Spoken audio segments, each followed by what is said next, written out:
Hi guys, आप सभी का स्वागत है। चलिए शुरू करते हैं आज का एपिसोड बिना किसी देरी के।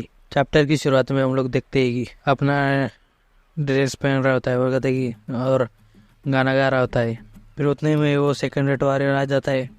वो उसे देखकर शर्मन लगता है। हमारी हीरो कहता है क्या हुआ, तुम ऐसा क्यों एक्ट कर रहे हो जैसे कि तुमने पहले कभी नहीं देखा है।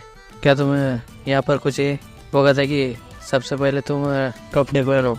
फिर हमारे हीरो कहता है कि ये बहुत ही लंबा समय हो गए, तुमने मेरे घर पर विजिट नहीं दिया है। वो कहता है हाँ तुमने सही कहा। हमारे हीरो उसके कंधे पर आ सकता है। वो कहता है कि तुम इतने जंपी क्यों हो? हम पहले ही एक दूसरे को सब कुछ देख चुके, एक दूसरे का सब कुछ देख चुके। अयोग्नि, आपका क्या सुझाव दे रहे आप क्या सुझाव दे रहे हैं? आपने देखा है, तुम फिर इतने चौके हो क्यों? फिर वो कहते हैं कि ये ठीक है, जो भी हो एग्जैक्टली वास्तव में क्या है इसका अंदाज़ा आप कभी नहीं लगा पाएंगे। वैसे भी अच्छी बात है कि आप यहाँ आए, मैं तुम्हारी तलाश कर रहा था। वो कहता है कि मैं भी तुम्हें ढूंढ रहा था। हमारे लोग कहता है कि बच्चों के लिए और यहाँ तक कि बच्चों की देखभाल करने वाले के लिए भी वो गिफ्ट्स। मैं जानना चाहता हूँ कि आप एक अमीर परिवार से, लेकिन वे बहुत भव्य जेस्चर है। वो कहता है कि भव्य नहीं, बिल्कुल नहीं।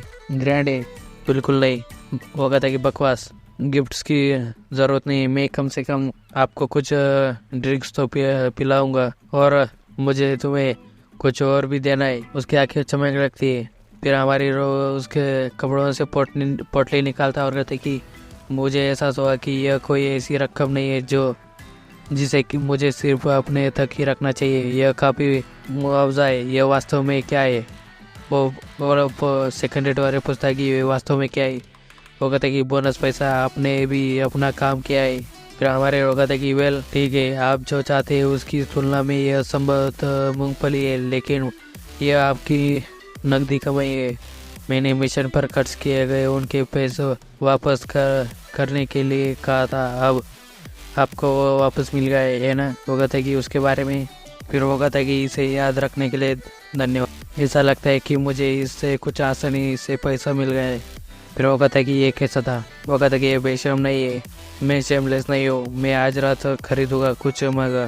फिर वो हंसने लगता है। फिर अगले सीन में हम लोग देखते हैं रात का सीन। वो दोनों वाइन पी रहे होते हैं और खाना खा रहे होते हैं। फिर वो एक दूसरे से बात कर रहे होते हैं। फिर वो कहता है कि क्या अब के कोई प्लान से रीमैरी दोबारा शादी करने का? फिर हमारे हीरो कहता है कि क्या मैं अपने चेहरे पर अकेलापन दिखा रहा हूँ?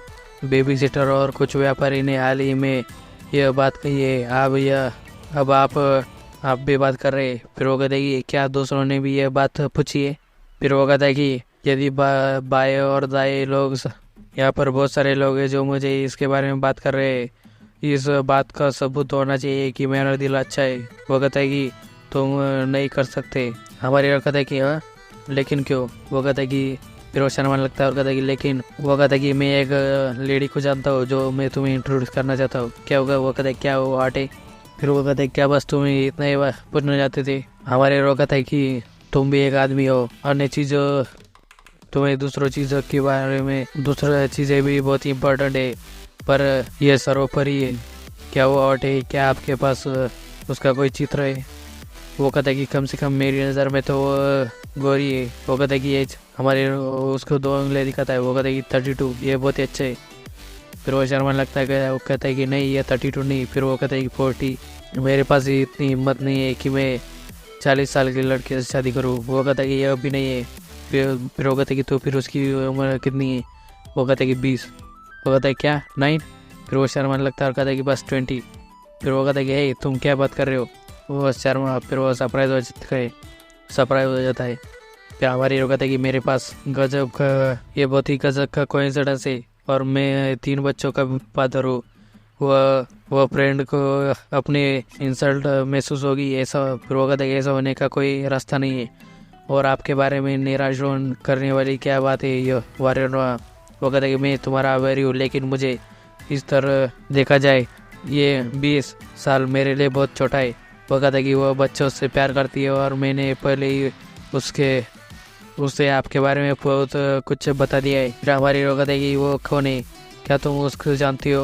वो कहते कि मैंने उसे पाला है, क्योंकि मैं उससे किसी भी वो कहती कि मैं उसे वो कहता है कि मैं उसे जानती हूँ क्योंकि मैं उससे मिलती रहती हूँ। वो तुमसे मिलना चाहती है एक बार। वो कहती ये कितनी अजीब लड़की है। वो गुस्सा करने लगता है और कहती कि वो ज़रा भी अजीब नहीं है। फिर वो कहती कि मैं आपको छुट्टी के दिन उसे विंड ब्रिज पर उनके साथ एक परिचय का आयोजन कर चुकी है। फिर हमारे लोग कहते अरे अरे एक इंट्रोडक्शन तुमने पहले ही कर लिया है, बस चीज़ों को रहने दो। वो गुस्सा करने लगता है, वो जाने लगता है और कहता है कि मैं उसे दोपहर तक आपका इंतज़ार करने के लिए बता दूंगा। हमारे हीरो कहता है कि डैम इट। फिर अगले सीन में हमें फ्लाइंग ड्रैगन का सीन दिखाया जाता है, जो हमारे हीरो को बच्चों को ट्रेनिंग अपनी टेक्निक दिखा रही होती है। वो लोग कहते कि वो ग्रैंड मास्टर ये बहुत ही अमेजिंग था, ग्रैंड मास्टर ये बहुत ही औसम था। सियोन कहती कि दैट ये मेरा पहली बार था जो मैंने इतना ब्यूटीफुल ये देखी। वो कहती क्या सच में? फिर सियोन कहती कि ग्रैंड मास्टर क्या मैं आपसे कुछ पूछ सकती हूँ? ग्रैंड मास्टर पूछती कि लिटिल सियोन तुम किस बारे में क्यूरियस हो? फ्लाइंग ड्रैगन कहती कि लिटिल सियोन तुम किस बारे में क्यूरियस हो? हमारी सियोन पूछती कि क्या अब बिंगजाई को जानती है? वो कहती कि हाँ बिंगजाई वो फीमेल वॉरियर नॉर्थ से की हो। वो कहती वो बहुत ही तुम उसके बारे में कैसे जानती हो? वो बहुत ही लंबे समय पहले रिटायर हो चुकी है।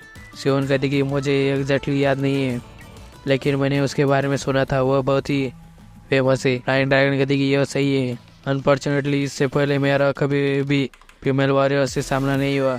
वो कहती कि सियोन कहती कि यह बहुत ही बुरा है, मैं उसकी कहानियों के बारे में सुनना चाहती थी।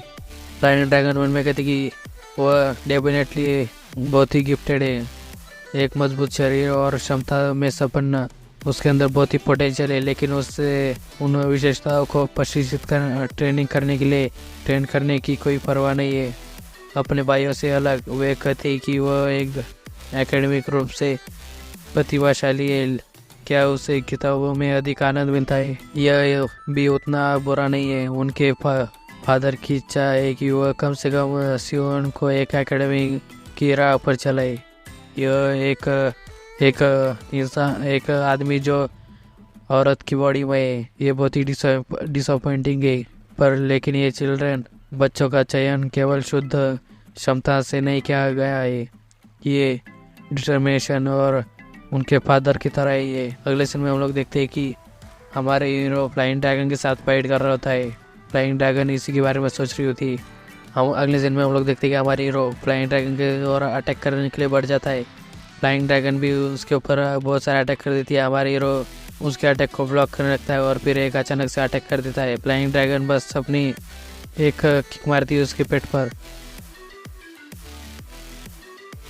वो कहती कि उसने निश्चित रूप से मार्शल आर्ट सीखी है, बस इसे स्टोपी मूवमेंट को छोड़कर उसके पास मजबूत लड़ाकों के अनुभव की कमी है, उसके पास फाइट का एक्सपीरियंस कमी है। वह तो बस उस लड़के को छुपा रहा है, वो तो बस उस लड़के को इमेंस ओजांग के साथ छुपा रहा है, ये मार्शल आर्टिस्ट जो फाइट करते हैं। फिर वो मन में कहते कि ये बहुत ही बुरा होगा ऐसे कंक्लूजन पर आना, लेकिन वो श्योरली वो नहीं है। फिर इतने में ये एपिसोड ख़त्म हो जाता है। प्लीज़ दोस्तों लाइक करें, सब्सक्राइब करें, शेयर करें और इसी तरह सपोर्ट बनाए रखें। धन्यवाद।